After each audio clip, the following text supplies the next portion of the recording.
స్థాయిలు పెరిగిపోతాయి.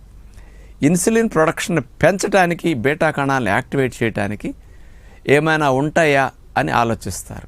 మనం న్యాచురల్ ఫుడ్, నట్స్, స్ప్రౌట్స్ బాగా తినండి, ఇన్సులిన్ ప్రొడక్షన్ పెరుగుతుంది అంటాం.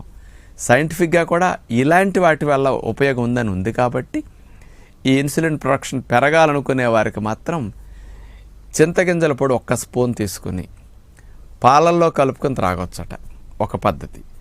లేదు వేడి నీళ్ళలో కలుపుకొని చింతగింజల పొడి అంత తేనె కలుపుకొని తాగేసేయండి 1 కప్పు నీళ్ళల్లో. ఇది చాలా సింపుల్ ప్రొసీజర్ అనమాట. ఇలా వాడుకోవచ్చు. చింతగింజల పొడి కావాలంటే కూరల్లోనూ, రోటి పచ్చడిలో కూడా ఇష్టమైన వారు కొంచెం వేసుకుని కలుపుకోవచ్చు. ఆ రూపంలో లోపలికి వెడుతుంది. చింతగింజల పొడి నొప్పులు కూడా బాగా తగ్గిస్తుంది అనేది సైంటిఫిక్గా ఉంది. అది గతంలో ఒకసారి చెప్పాం.